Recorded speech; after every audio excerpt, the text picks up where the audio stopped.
طلاقیں ہو جاتی ہیں، ممکن ہے ایک عورت کا ایک مرد کے ساتھ نباہ نہ ہو سکے، یہ ممکن ہے، دونوں کا مزاج نہ مل سکے، لیکن اس کا یہ مطلب تو نہیں ہے کہ دو خاندان آپس میں لڑ جھگڑ جائیں۔ تو خلا کے معاملے میں دو صورتیں ہوتی ہیں، یا تو بیوی فدیہ دے، چاہے وہ حق مہر کی صورت میں ہو چاہے کسی اور چیز کی صورت میں ہو، اور شوہر سے کہا جائے کہ اپنی بیوی کو طلاق دے دو، اور وہ ایک ہی طلاق ہوگی اور وہ خلا شمار کیا جائے گا، کیونکہ اس میں شوہر نے طلاق کے بدلے میں فدیے کا تقاضا کیا تھا، وہ طلاق شمار نہیں ہوگی، وہ خلا شمار ہوگی، اور جیسے ہی خلا ہوگی فوراً نکاح ختم ہو جائے گا، رجوع کا اختیار نہیں ہے، کیونکہ تین معاملات ایسے ہیں کہ اگر وہ مذاق میں کیے جائیں تو بھی ہو جاتے ہیں، سنجیدگی سے کیے جائیں تو بھی ہو جاتے ہیں۔ تین معاملات کون کون سے؟ النکاح والطلاق والعتق۔ ایک ہے نکاح، اگر مذاق میں ایجاب و قبول ہو گیا تو یہ نکاح بھی ہو جائے گا، اور دوسرا الطلاق، اگر مذاق پر طلاق دے دی تو یہ طلاق واقع ہو جائے گی، اور تیسری چیز العتق، آزاد کرنا غلام کو، اگر آزاد کر دیا اسے مذاق میں، غلام سے کہہ دیا جاؤ میں نے تجھے آزاد کر دیا، بعد میں کہے میں مذاق کر رہا تھا، نہیں، تب کہہ دیا اب وہ آزاد ہو گیا۔ تو جو دودھ پلانے کی مدت ہے وہ بچے کی پیدائش سے لے کر بچے کی ولادت سے لے کر بچے کی 2 سال کی عمر تک ہے، اس دوران دودھ پلایا جائے گا تو رضاعت ثابت ہو جائے گی۔ وَلَقَدْ يَسَّرْنَا الْقُرْآنَ لِلذِّكْرِ فَهَلْ مِن مُّدَّكِرٍ۔ السلام علیکم ورحمۃ اللہ وبرکاتہ۔ الحمد للہ رب العالمین والصلاة والسلام علی اشرف الانبیاء والمرسلین نبینا محمد صلی اللہ علیہ وسلم وعلی آلہ واصحابہ اجمعین، اما بعد۔ سورۃ البقرہ کی آیت 228 تک ہم مکمل پڑھ چکے ہیں، انشاءاللہ 229 سے ہم نے آغاز کرنا ہے۔ اعوذ باللہ من الشیطان الرجیم۔ الطلاق مرتان، طلاق 2 مرتبہ ہے۔ الطلاق، یہ جو طلاق ہے، مرتانی، یہ 2 مرتبہ ہے۔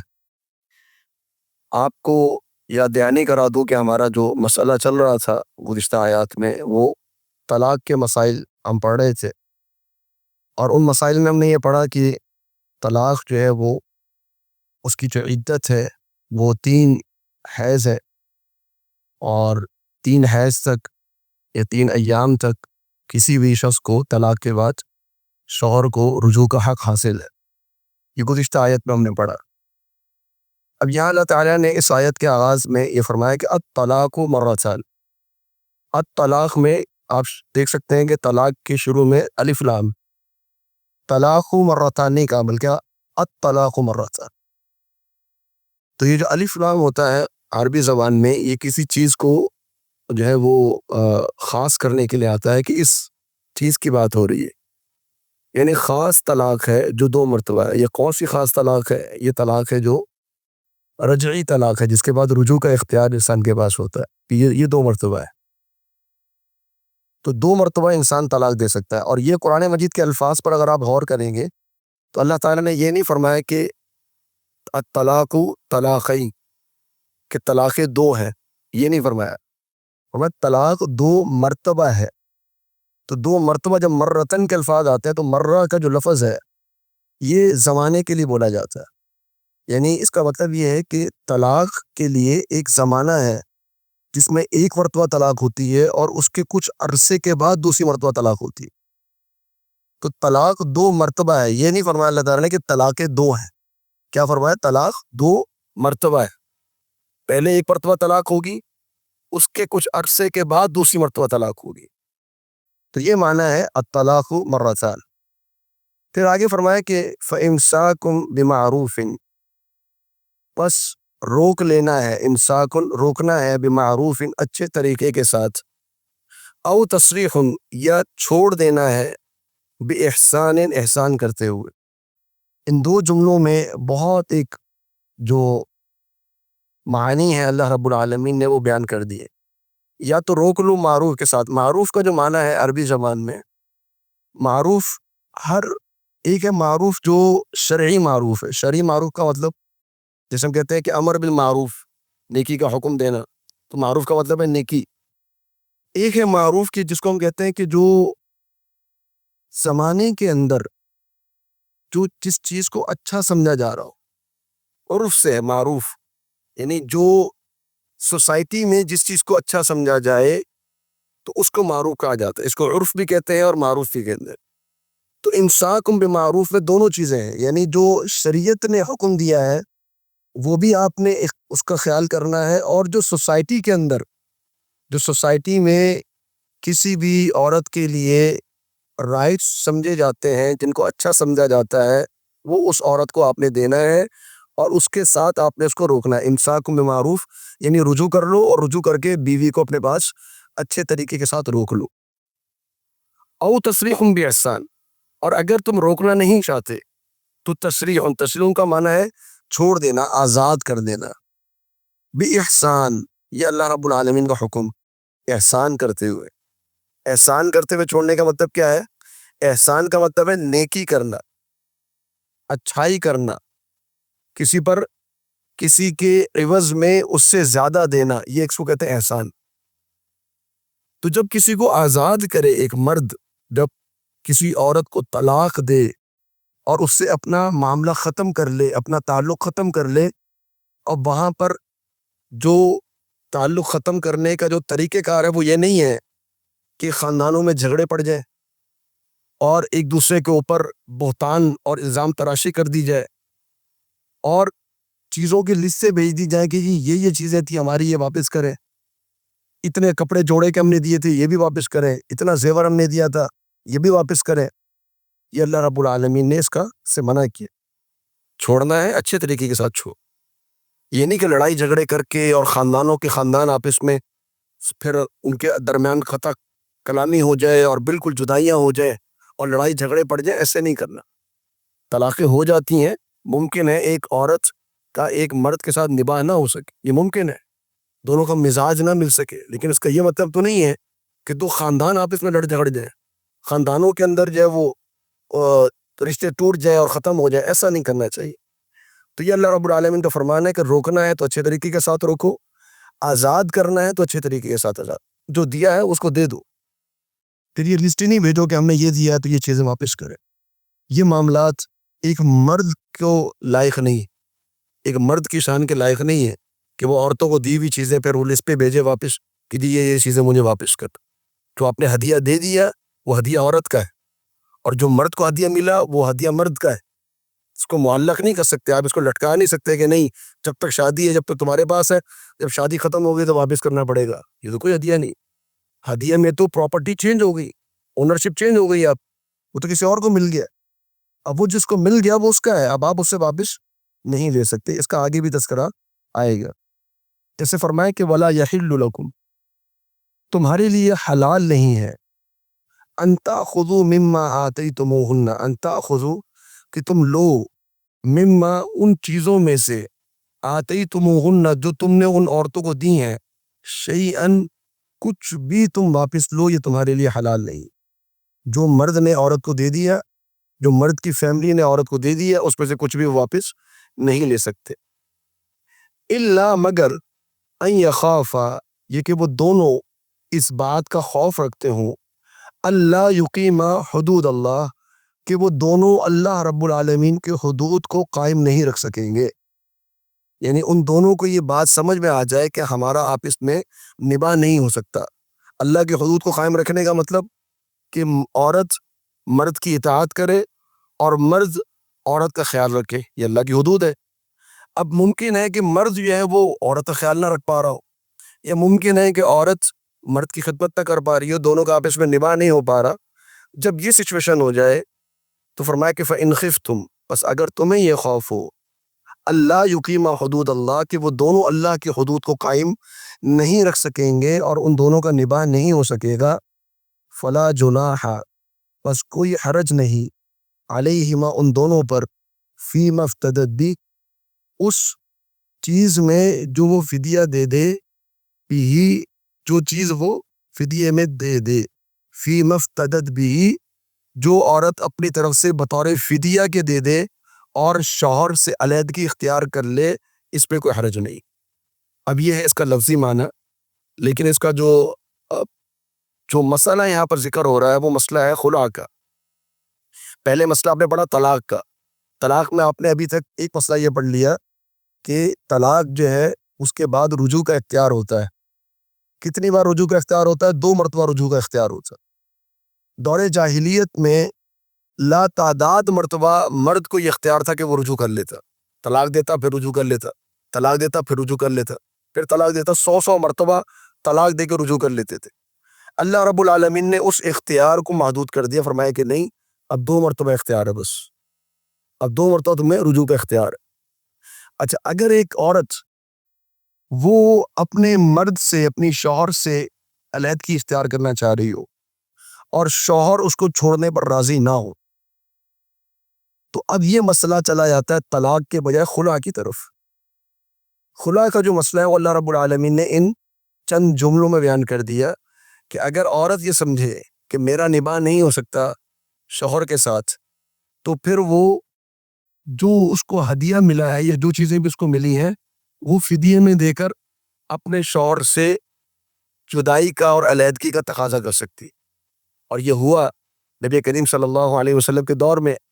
ایک صحابیہ نبی صلی اللہ علیہ وسلم کے پاس آئیں اور کہا کہ اللہ کے رسول صلی اللہ علیہ وسلم، میرا فلاں صحابی سے نکاح ہے، وہ میرا شوہر ہے، لیکن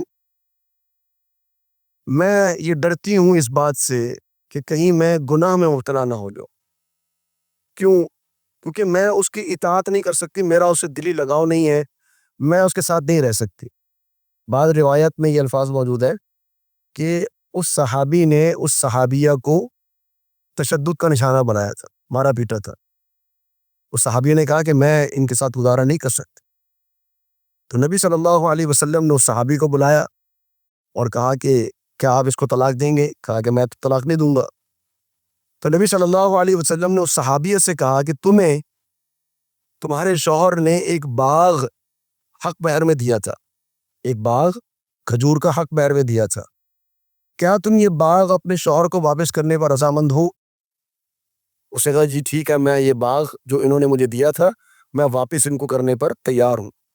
تو نبی صلی اللہ علیہ وسلم نے دوبارہ اس صحابی سے پوچھا کہ تمہارا باغ تمہیں واپس کر رہی ہیں، کیا اب تم اس کو چھوڑنے پر راضی ہو؟ اس نے کہا جی اب میں چھوڑنے پر راضی۔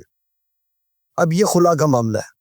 تو خلا کے معاملے میں 2 صورتیں ہوتی، یا تو بیوی فدیہ دے، چاہے وہ حق مہر کی صورت میں ہو چاہے کسی اور چیز کی صورت میں ہو، اور شوہر سے کہا جائے کہ اپنی بیوی کو طلاق دے دو، اور وہ ایک ہی طلاق ہوگی اور وہ خلا شمار کیا جائے گا، کیونکہ اس میں شوہر نے طلاق کے بدلے میں فدیے کا تقاضا کیا تھا۔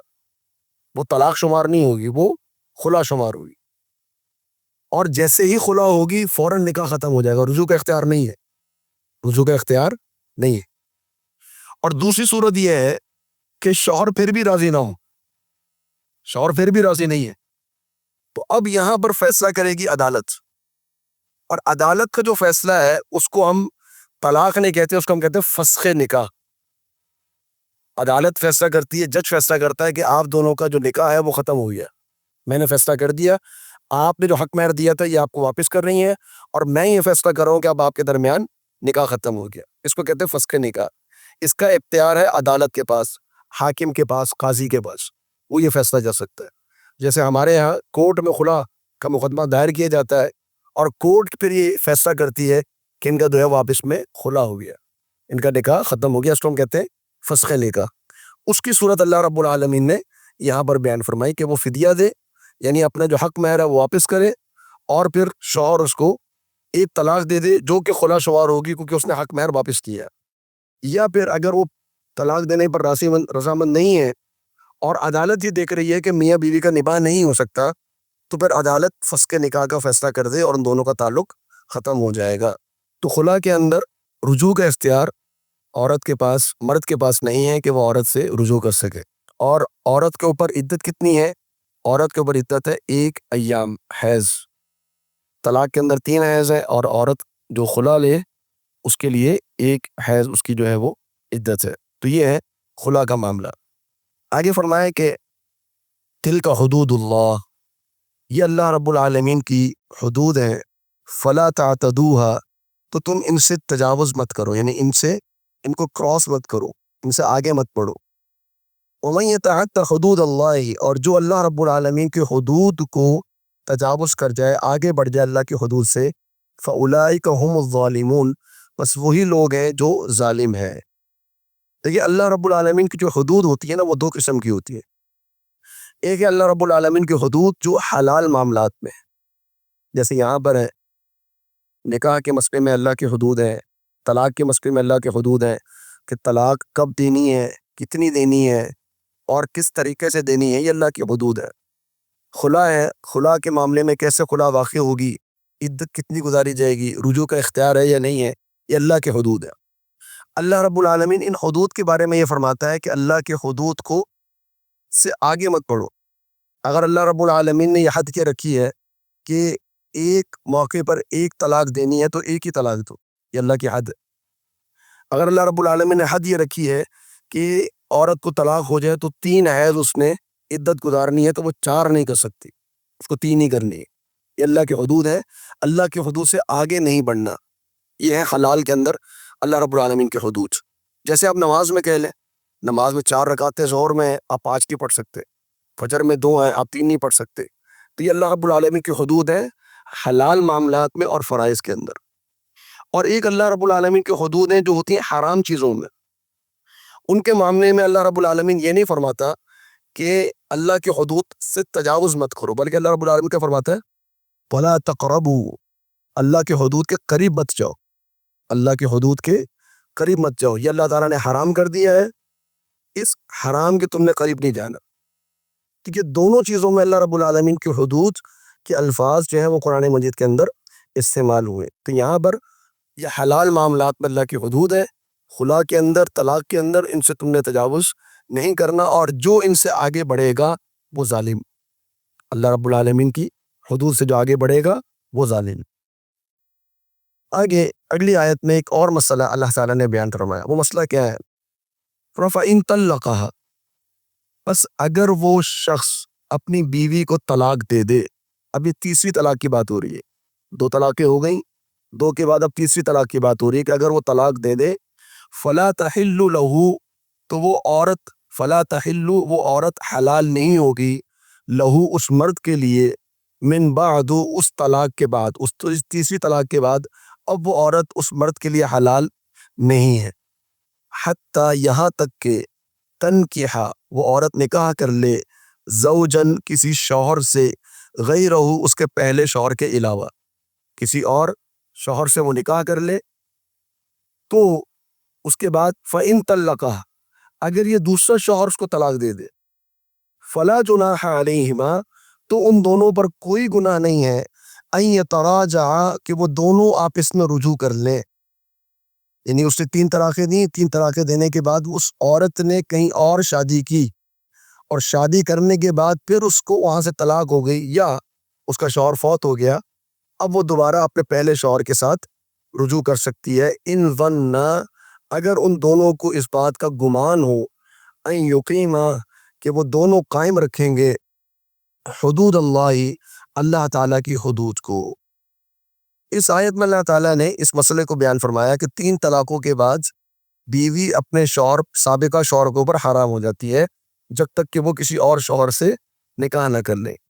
اب یہاں ایک مسئلہ جو بتانا ضروری ہے وہ یہ ہے کہ ہمارے یہاں، ہمارے معاشرے میں ایک چیز رائج ہے جس کو حلالہ کہا جاتا ہے۔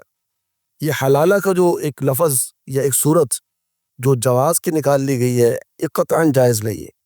حلالہ کا مقصد کیا ہوتا ہے کہ ایک شخص نے اپنی بیوی کو طلاق دی اور اب وہ اپنے سابقہ شوہر کے اوپر حرام ہو چکی ہے، یہ دوسرا شخص اس عورت سے نکاح کرتا ہے اس نیت کے ساتھ کہ میں اس کو طلاق دوں گا تاکہ یہ اپنے سابقہ شوہر کے لیے حلال ہو جائے، یعنی دوسرا جو نکاح ہو رہا ہوتا ہے اس میں شوہر کی نیت یہ ہوتی ہے کہ میں اس عورت سے اس لیے نکاح کر رہا ہوں کہ تاکہ یہ عورت اپنے سابقہ شوہر کے لیے حلال ہو جائے، تو یہ جو معاملہ ہے اس کو ہم کہتے ہیں حلالہ۔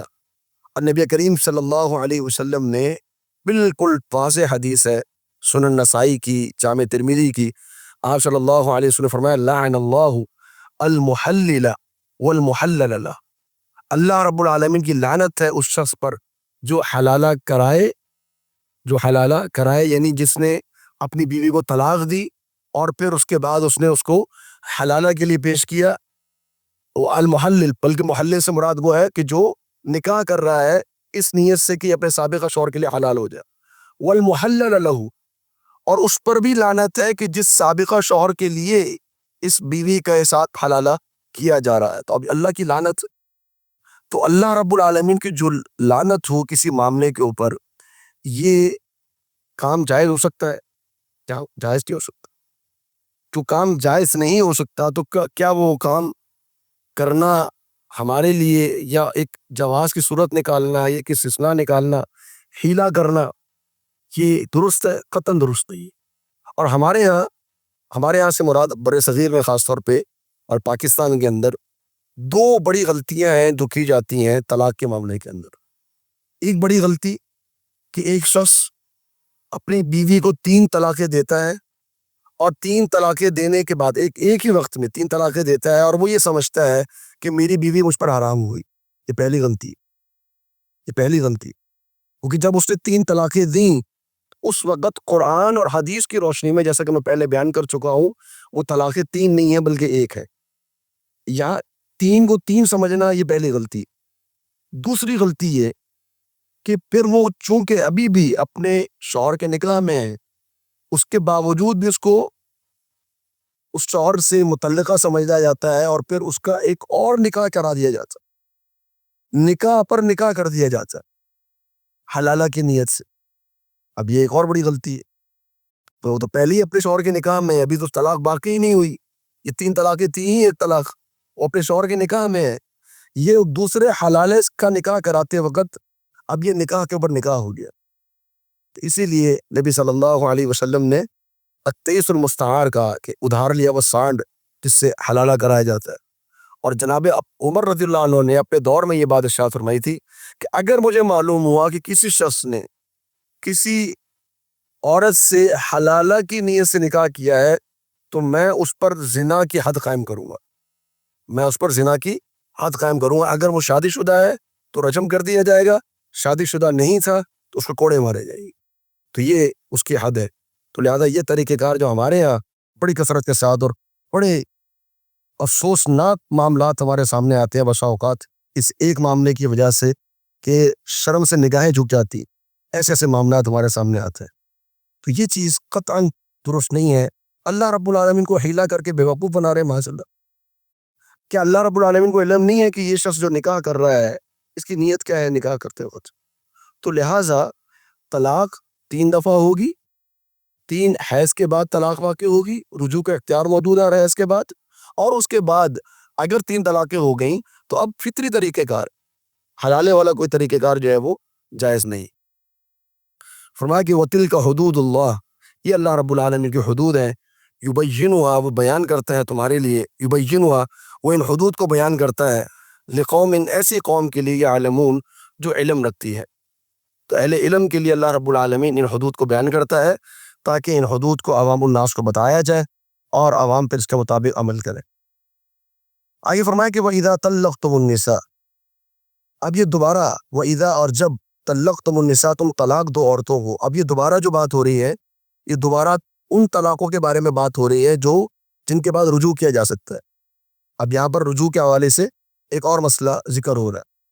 فَبَلَغْنَ أَجَلَهُنَّ، جب تم عورتوں کو طلاق دو، فَبَلَغْنَ أَجَلَهُنَّ، اور وہ اپنی عدت کے قریب پہنچ جائیں، یعنی اپنی عدت کے اختتام کے قریب پہنچ جائیں، فَأَمْسِكُوهُنَّ بِمَعْرُوفٍ، تو ان کو روک لو معروف کے ساتھ، اچھے طریقے کے ساتھ، ان کے حقوق ادا کر کے، أَوْ سَرِّحُوهُنَّ بِمَعْرُوفٍ، یا سَرِّحُوهُنَّ، چھوڑ دو ان کو، بِمَعْرُوفٍ، اچھے طریقے کے ساتھ۔ یہ پھر وہی بات جو پہلے بھی گزری، آپ دیکھیے 2 مرتبہ اس کا حکم دیا، روکنا ہے تو ظلم نہیں کرنا، آزاد کرنا ہے تو احسان کر کے اور اچھے طریقے کے ساتھ عورت کو آزاد کرنا ہے۔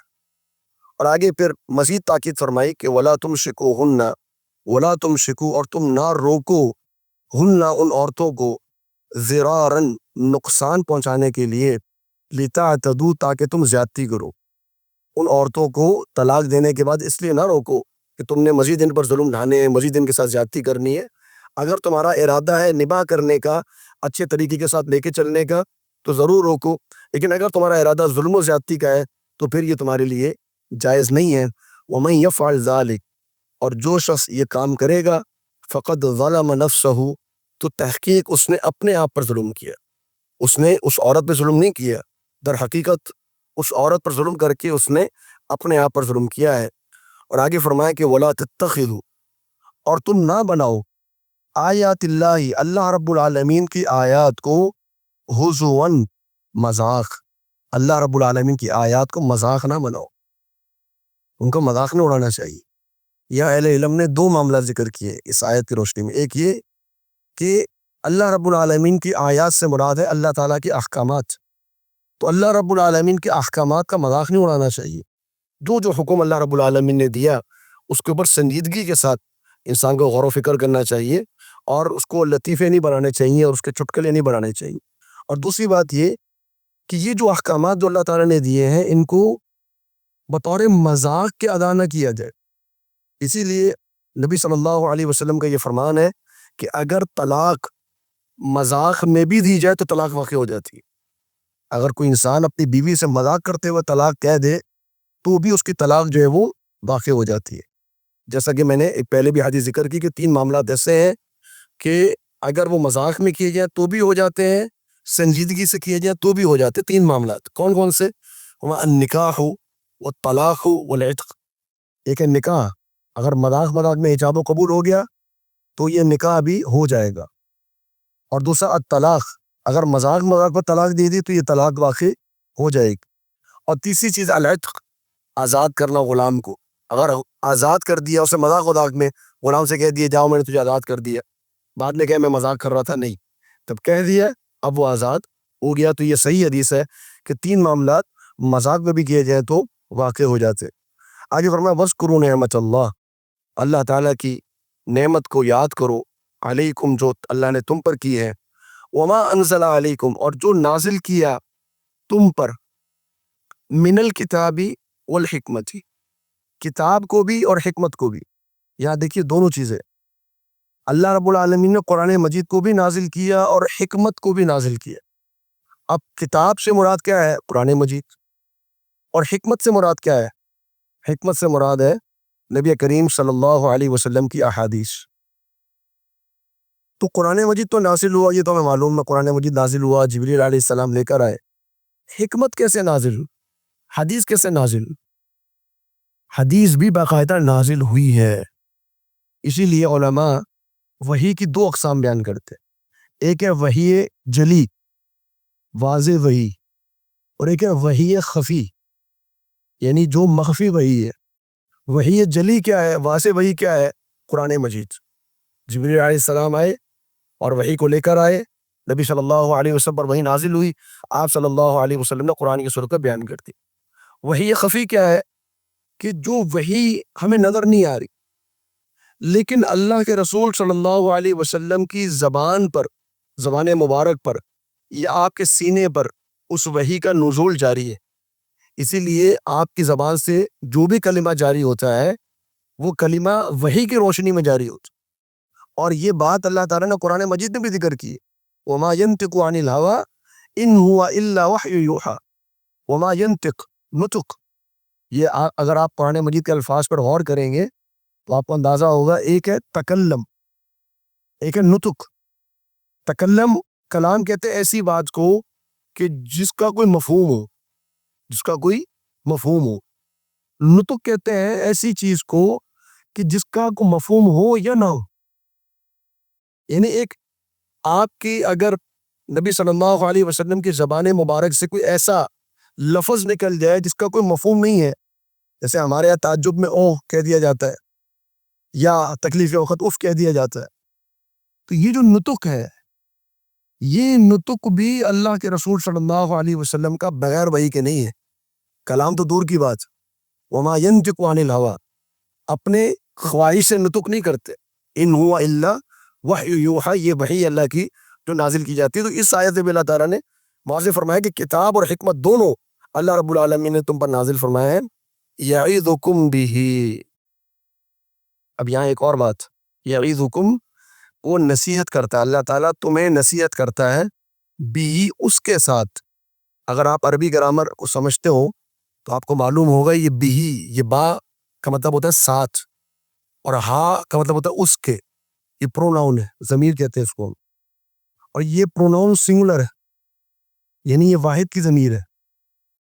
اب پیچھے دو چیزوں کا ذکر ہوا، کتاب اور حکمت، ہونا چاہیے تھا بہما، دو، ان دونوں کے ساتھ اللہ نصیحت کرتا ہے، لیکن اللہ نے کیا فرمایا، یعظکم بہ، اللہ رب العالمین نصیحت کرتا ہے تمہیں اس کے ساتھ، یعنی کس کے ساتھ؟ وحی کے ساتھ، چاہے وہ کتاب کی صورت میں ہو چاہے وہ حکمت کی صورت میں، ٹھیک ہے؟ تو دونوں کو اللہ رب العالمین نے ایک ہی چیز قرار دیا، اسی لیے ہم یہ کہتے ہیں کہ حدیث جو ہے وہ قرآن مجید کا مفہوم ہے، اور اگر آپ حدیث کا انکار کر دیں گے یا حدیث کے بارے میں آپ ڈاؤٹس پھیلائیں گے، آپ کنفیوز ہو جائیں گے یا آپ شکوک و شبہات میں پڑ جائیں گے، تو آپ قرآن مجید کے حوالے سے بھی شکوک و شبہات میں پڑ جائیں گی۔ بہت ساری ایسی چیزیں، بہت سارے ایسے احکامات ہیں جو قرآن مجید کے اندر موجود ہیں، لیکن ان کی وضاحت احادیث کے بغیر نہیں ہو سکتی۔ میں بس اوقات اس کی بالکل سمپل ایک مثال عموماً دیتا ہوں اپنے لیکچرز کے اندر، کہ اللہ رب العالمین نے سب سے مشکل جو علم ہے نا، دین کا سب سے مشکل علم کیا ہے؟ وراثت۔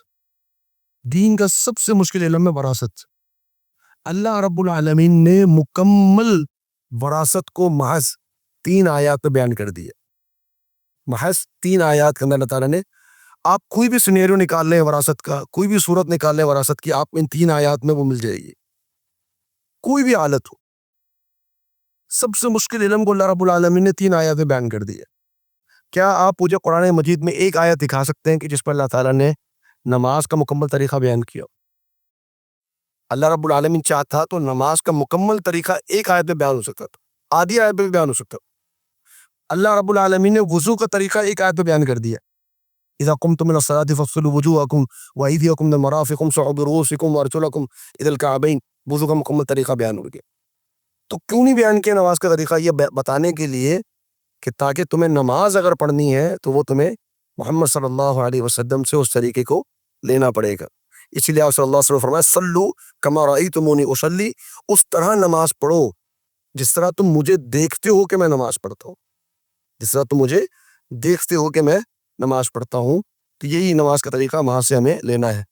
آگے فرمایا کہ واتقوا اللہ، اور اللہ رب العالمین سے ڈر جاؤ، واعلموا، اور جان لو، ان اللہ بکل شیء علیم، بے شک اللہ تعالی ہر چیز کا علم رکھنے والا ہے۔ آگے مزید ایک مسئلہ طلاق کے حوالے سے اللہ تعالیٰ نے بیان فرمائے، جو کہ اس طلاق کے مسائل میں چوتھا اور آخری مسئلہ ہے، وہ یہ ہے فَإِذَا طَلَّقْتُمُ النِّسَاءَ، جب تم عورتوں کو طلاق دے دو، فَبَلَغْنَ أَجَلَهُنَّ، اور وہ اپنی عدت کو مکمل کر لے، فَبَلَغْنَ أَجَلَهُنَّ، اپنی عدت کو مکمل کر لے، یعنی 3 حیض ان کے گزر چکے ہوں اور تم نے طلاق جو دی ہے وہ واقع ہو چکی اور نکاح ختم ہو جائے، پھر کیا ہوگا؟ فَلَا تَعْضُلُوهُنَّ، تو تم نہ روکو ان عورتوں کو، أَن يَنْكِحْنَ، یہ کہ وہ نکاح کر لیں، أَزْوَاجَهُنَّ، اپنے شوہروں سے، اپنے سابقہ شوہر سے وہ نکاح کر لیں، اذا تراضوا، جب وہ راضی ہوں، بینہم، آپس میں، بالمعروف، اچھے طریقے کے ساتھ، معروف کے ساتھ جب وہ راضی ہو جائے۔ اب یہ مسئلہ کیا ہے؟ یہ مسئلہ پہلے بھی ذکر ہوا کہ جب پہلی طلاق دی جائے تو 3 ایام تک یا 3 حیض تک رجوع کا اختیار موجود ہے۔ جب 3 حیض گزر جائیں گے تو اس کے بعد نکاح ختم ہو گیا۔ اب اگر دوبارہ ملنا چاہیں، وہ شوہر اور بیوی دوبارہ ملنا چاہیں، تو نکاح جدید ہوگا، چونکہ اللہ رب العالمین نے یہاں پر ذکر فرمایا۔ اب نکاح جدید کے لیے اگر ولی راضی نہ ہو، ولی راضی نہیں ہے کہ میں نکاح نہیں کرا تھا، تو یہاں پر اللہ رب العالمین نے ولی کی جو صلاحیت ہے یا ولی کی جو اختیار ہے اس کو ختم کر دیا۔ ولی کا اختیار یہاں ختم ہو گیا۔ ولی کا اختیار کب تھا؟ ولی کا اختیار تھا جب وہ پہلا نکاح کر رہی تھی یا کسی اور مرد سے نکاح کرنا چاہے طلاق کے بعد، لیکن اگر طلاق رجعی ہوئی اور عدت مکمل ہوئی اور اب وہ دوبارہ اپنے اسی شوہر سے نکاح کرنا چاہے، یہ ایک واحد صورت ہے جس صورت میں اللہ رب العالمین نے ولی کا اختیار ختم کر دیا۔ یہ معاملہ ہوا نبی صلی اللہ علیہ وسلم کے زمانے میں، ایک انصاری صحابی نے اپنی بہن کا نکاح اپنے کزن کے ساتھ کرایا۔ کزن کے ساتھ نباہ نہیں ہو سکا، تایا کا بیٹا تھا، نباہ نہیں ہو سکا، تو اس نے طلاق دے دی اور 3 مہینے تک رجوع بھی نہیں کیا۔ اب معاملہ ختم ہو گیا، نکاح ختم ہو گیا۔ کچھ عرصے کے بعد اس صحابی نے، جو شوہر تھے، انہوں نے دوبارہ نکاح کا پیغام بھیجا، اور وہ جو خاتون تھی صحابیہ، وہ بھی اپنے سابقہ شوہر کے پاس جانا چاہتی تھی۔ لیکن یہ ہوتا ہے جب بندھن میں بندھے ہوتے ہیں تو اس وقت دماغ معاف ہوتا ہے، جذبات کچھ اور ہوتے ہیں، لیکن جب جدائیاں پڑ جاتی ہیں اور علیحدگی ہو جاتی ہے تو پھر تھوڑا سی سمجھ بوجھ اور تھوڑا سا شعور آتا ہے کہ کتنا بڑا نقصان کر بیٹھے۔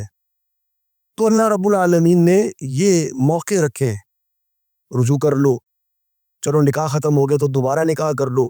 یہ اللہ رب العالمین نے موقع اسی وقت کے لیے رکھے ہیں کہ جب انسان کو دوبارہ سمجھ میں آتی ہے کہ میں نے کتنا غلط قدم جو ہے وہ اٹھا لیا تھا۔ تو فرمایا کہ اب وہ جب نکاح کا پیغام بھیجا تو جو انصاری صحابی تھے انہوں نے کہا کہ نہیں، میں تو نہیں بھیجوں گا اپنی بہن کو واپس۔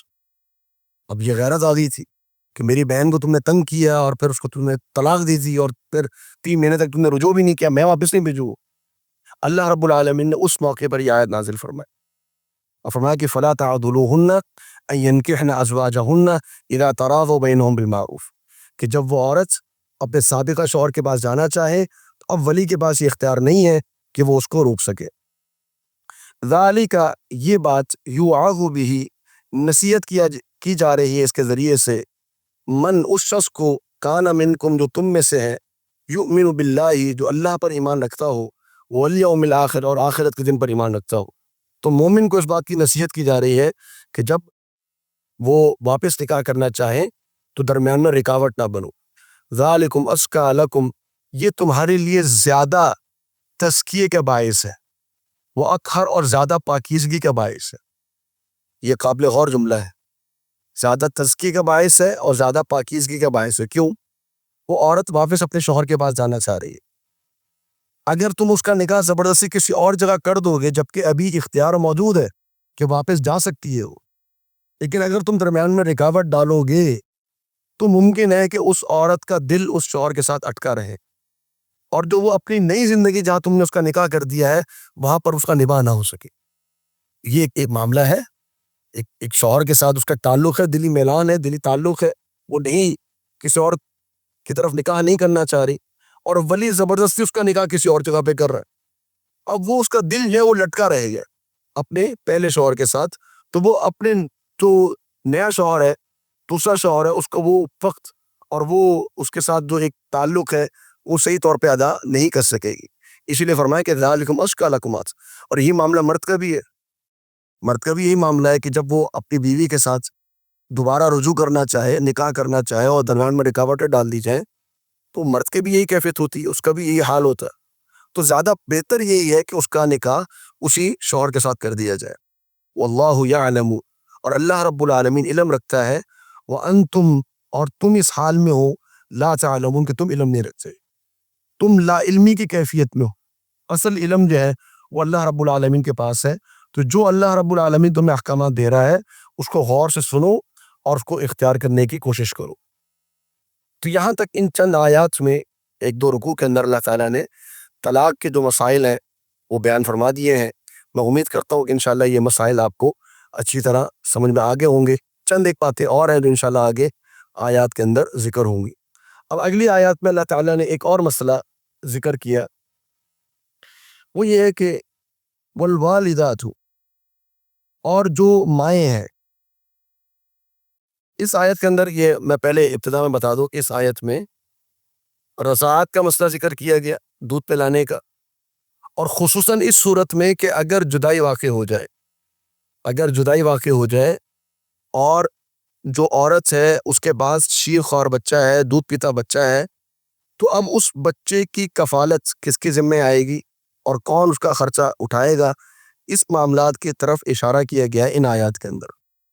فرمایا کہ والوالدات، اور جو مائیں ہیں، یرضعن، وہ دودھ پلائیں گی، اولادہن، اپنی اولادوں کو، حولینی، 2 سال، کاملینی، مکمل، 2 سال مکمل۔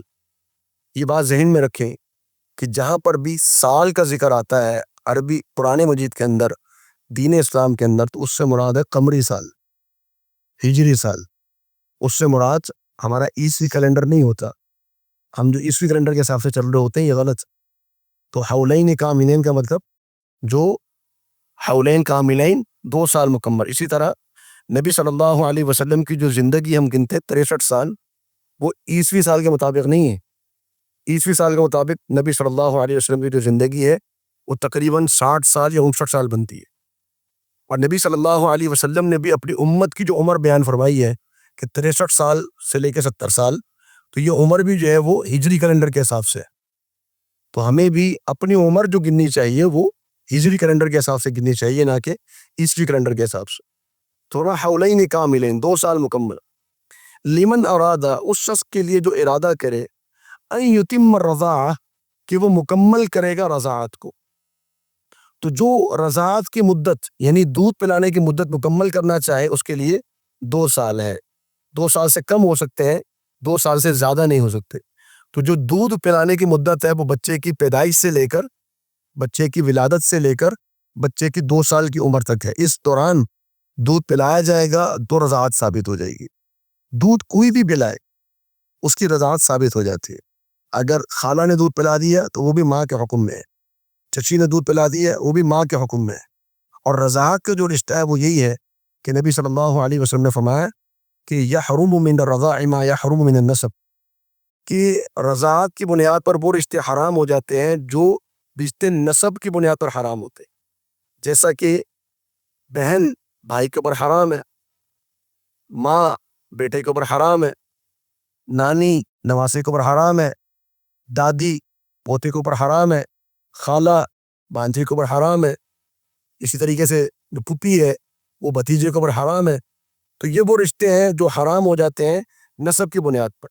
بعین ہی، یہی رشتے حرام ہو جاتے ہیں رضاعت کی بنیاد پر۔ اگر کسی عورت نے دودھ پلایا، وہ عورت ماں بن گئی، اس عورت کی بیٹی اس کی بہن بن گئی، اس عورت کی بہن اس کی خالہ بن گئی، اس عورت کی ماں اس کی نانی بن گئی، اس کا جو شوہر ہے وہ اس کا باپ بن گیا، شوہر کی جو بہن ہے وہ اس کی پھوپھی بن گئی۔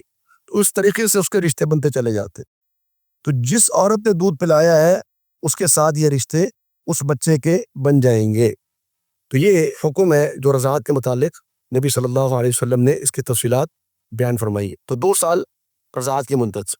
فرمایا وعلی المولود لہ، وعلی المولود، اور اس شخص پر جس کے لیے جنا گیا ہے، المولود لہ، جس کے لیے جنا گیا ہے یعنی جو والد ہے۔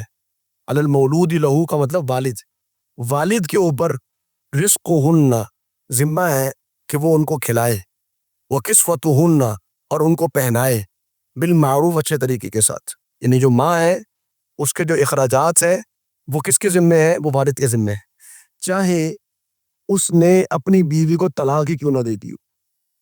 اگر اس نے اپنی بیوی کو طلاق دے دی ہے اور بیوی الگ ہو چکی ہے اور اس کا ایک دودھ پیتا بچہ ہے جو کہ بیوی کے پاس موجود ہے، تو اس کے اخراجات اور بیوی کے اخراجات اس وقت تک شوہر کے ذمہ ہیں جب تک کہ وہ بیوی اس کو دودھ پلا رہی ہے۔ جب دودھ پلانے کا معاملہ ختم ہو جائے گا تو پھر اولاد کے اخراجات تو باپ کے ذمہ ہیں، ماں کے اخراجات باپ کے ذمہ نہیں ہوں گے۔ ماں کے اخراجات کب تک باپ کے ذمہ ہیں؟ جب تک کہ ماں اس کے بچے کو دودھ پلا رہی ہے۔ لیکن جب دودھ پلانے کا سلسلہ منقطع ہو گیا، ختم ہو گیا، تو اب وہ ماں کے اخراجات باپ کے ذمہ نہیں ہے۔ اگر طلاق ہو چکی ہے، طلاق نہیں ہوئی، پھر تو ظاہری بات ہے کہ جب تک وہ نکاح میں ہے تو اس کا نان نفقہ اور اخراجات سب شوہر کے ذمہ ہوتے ہیں۔ فرمایا لا تکلف نفس، لا تکلف، نہ ذمہ دار بنایا جائے، تکلیف دی جائے، نفس، کسی نفس کو، الا وسعها، مگر اس کی طاقت کے بقدر، جتنی اس کی گنجائش ہے اتنے اخراجات اس نے اٹھانے ہیں۔ لا تضار والدۃ، نہ نقصان پہنچایا جائے والدہ کو، فی ولدہا، اس کے بیٹے کی وجہ سے یا اس کی اولاد کی وجہ سے، ولا مولود لہ، اور نہ ہی باپ کو نقصان پہنچایا جائے بولد ہی، اس کے بیٹے کی بنیاد سے، نہ ماں کو نقصان پہنچایا جائے نہ باپ کو نقصان پہنچایا جائے۔ ماں کو نقصان پہنچانے کا طریقہ کیا ہے؟ طلاق ہو گئی، اب ماں دودھ پلا رہی ہے، اب ماں کو نقصان کیسے پہنچا رہا ہے کہ ماں کے اخراجات ادا نہیں کر رہا، وہ دودھ پلا رہی ہے لیکن اس کے اخراجات ادا نہیں کر رہا، یہ ہے ماں کو نقصان پہنچانا۔ یا دودھ پیتا بچہ ماں سے لے لیا جائے، یہ بھی ماں کے لیے نقصان دے۔ اور یہاں میں ضمناً ایک مسئلہ ذکر کر دوں کہ جب طلاق ہو جاتی ہے، ڈائیورس جب ہو جائے، تو اس کے بعد بچوں کا جو معاملہ آتا ہے، یہ ہمارے یہاں بہت اس کو غلط طریقے کے ساتھ جو ہے وہ دیکھا جاتا ہے۔ اور حقیقت یہ ہے کہ طلاق کے معاملے میں سب سے بڑا نقصان جو ہوتا ہے وہ اولاد کا ہوتا ہے، اولاد جو بکھر جاتی ہے پھر۔ تو اس کا جو شرعی طریقہ ہے، جو ابو داؤد وغیرہ کی روایات کے اندر موجود ہے، وہ یہ ہے کہ جو چھوٹا بچہ ہے یا چھوٹی بچی ہے جو ابھی اپنے اچھے برے کی تمیز نہیں رکھتی یا نہیں رکھتا، چھوٹی بچی ہے، 2 سال کی، 3 سال کی، 4 سال کی، یا بچہ ہے، وہ اس کی کفالت یعنی وہ ذمہ داری جائے گی ماں کے پاس، وہ اولاد کس کے پاس رہے گی؟ ماں کے پاس، باپ اس کو نہیں رکھے گا، الا یہ کہ ماں شادی کر لے۔ اگر ماں شادی کر لے تو پھر اس کے بارے میں فیصلہ کیا جائے گا کہ یہ اولاد ماں کے پاس ہی رہے گی یا باپ کے پاس واپس آ جائے گی، یہ اس صورت میں ہے۔ اچھا، اگر ماں شادی نہ کرے تو 3 سے 4 سال تک کی جو عمر کا بچہ ہے وہ رہے گا ماں کے پاس۔ جب بچے بڑا ہو جائے اور اس کو تھوڑی بہت اپنا شعور آ جائے اور اس کو سمجھ آ جائے، تو اس وقت اختیار دیا جائے گا اولاد کہ وہ کس کے پاس رہنا چاہتا، ان کے بارے میں فیصلہ نہیں کیا جا سکتا۔ ایک حدیث میں آتا ہے، نبی صلی اللہ علیہ وسلم کے پاس ایک صحابی آئے اور وہ ان کی طلاق ہو گئی تھی، تو اور عورت بھی مسلمان تھی، صحابیہ بھی تھی اور صحابی بھی تھے، سنن ابی داؤد کی روایت ہے۔ تو انہوں نے صحابیہ نے کہا، اللہ کے رسول صلی اللہ علیہ وسلم، میں نے اس کے بچے کی پرورش کی ہے، میں نے اپنا پیٹ کاٹ کے اس کو پالا ہے، اب یہ بڑا ہو گیا ہے، اب یہ میری جو ذمہ داری اس کو ادا کر سکتا ہے، یہ مجھے کما کے لا کے دے سکتا ہے، 10-12 سال کا ہو چکا ہے، یہ میرا خیال رکھ سکتا ہے، اب اس کا باپ آیا ہے کہ مجھ سے میرے بیٹے کو چھین کے لے جانا چاہ رہا ہے۔ تو نبی صلی اللہ علیہ وسلم نے باپ کو طرف بٹھایا اور ماں کو طرف بٹھایا، بیٹے کو درمیان میں بٹھایا اور فرمایا کہ تم کس کی طرف جانا چاہتے ہو، تمہیں اختیار۔ تو بیٹے نے اختیار کیا کہ میں اپنی ماں کے پاس جانا چاہتا ہوں، تو نبی صلی اللہ علیہ وسلم نے بیٹے کو ماں کے حوالے کر دیے۔ تو یہ معاملہ آئے گا اولاد کے پاس جب وہ سن شعور کو پہنچ جائے، اس کے پاس تمیز ہو اچھے برا فیصلہ کرنے کی، اور اگر چھوٹی اولاد ہے اس کا اختیار جو ہے وہ ماں کے پاس جاتا ہے۔ آگے فرمایا کہ وعلی الوارث مثل ذلک، اور وارث پر بھی اسی طرح حق ہے، وارث پر بھی اسی طرح حق ہے۔ وارث کا مطلب کہ اگر ایک شخص فوت ہو گیا اور اس کا چھوٹا بچہ ہے جو کہ اس شخص کی بیوی کے پاس ہے، جو بیوہ ہو چکی ہے، اب ورثہ تقسیم کیا جائے گا، اولاد کو بھی دے گا، ماں کو بھی ملے گا، بھائیوں کو بھی ملے گا، اگر اور بیٹا موجود نہیں ہے جو بھی ورثے کی تقسیم ہے وہ ہو جائے گی۔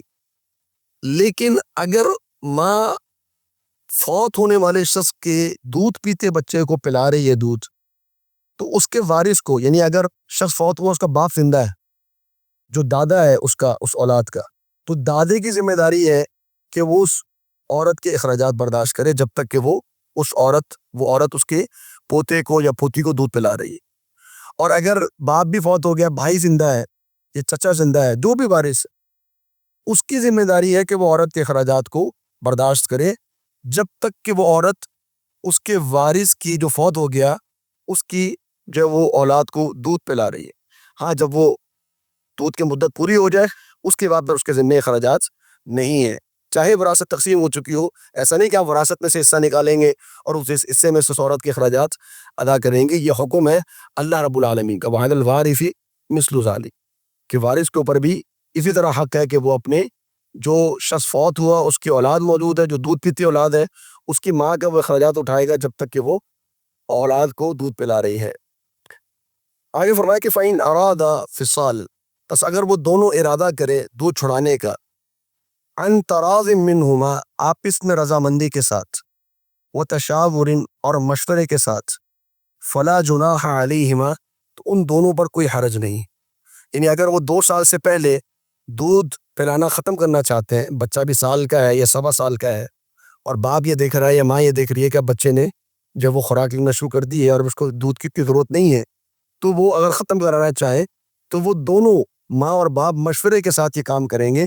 اسی ایک کی مرضی اس معاملے میں نہیں چلے گی.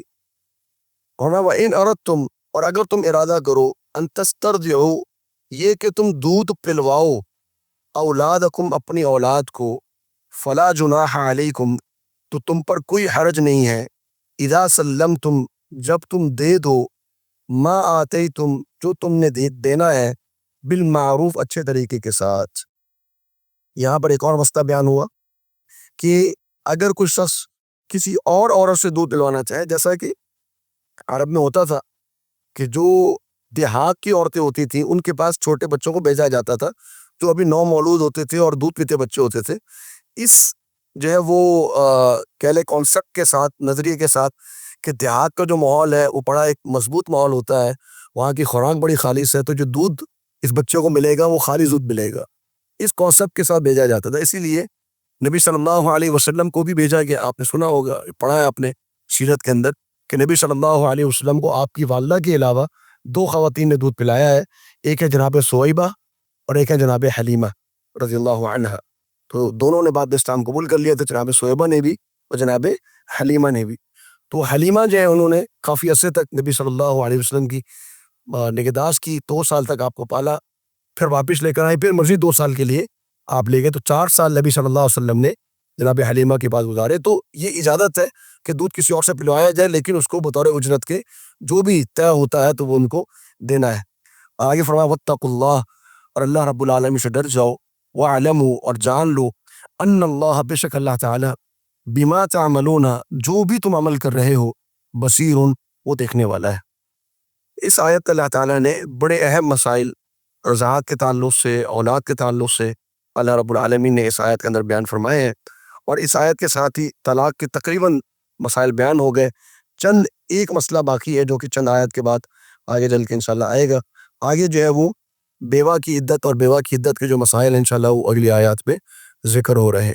میں چاہوں گا کہ آج کیا کلاس اسی پر ہم اتفاق کرتے ہیں، اور چونکہ یہ آیات احکامات کے بارے میں ہے، ان میں کافی زیادہ مسائل ہیں، اس لیے مختصر ہم پڑھ رہے ہیں. انشاءاللہ جب آگے احکامات کم ہوں گے تو زیادہ آیات پڑھنا ممکن ہوگا انشاءاللہ. اللہ رب العالمین سے دعا ہے کہ اللہ تعالی ہمیں سمجھنے کی اور عمل کرنے کی توفیق عطا فرمائے. وآخر دعوانا ان الحمدللہ رب العالمین. حکم ہے اللہ رب العالمین کا کہ جب عورت عدت میں ہے تو عدت میں صراحت کے ساتھ رشتہ نہیں بھیجا جا سکتا. وہ عورت مطلقہ ہو چاہے وہ عورت جو ہے وہ بیوہ ہو، اس کو نکاح کا پیغام نہیں بھیجا جا سکتا. کہ یورپ میں اور کینیڈا میں، امریکہ وغیرہ میں یہ قانون موجود ہے کہ عورت بھی طلاق دے سکتی ہے، یہ اختیار انہوں نے دیا ہوا ہے. لیکن ہماری شریعت کے مطابق یہ اختیار صرف اور صرف مرد کے پاس. ہاں اگر عورت علیحدگی چاہتی ہے تو اس کے پاس کیا راستہ موجود ہے؟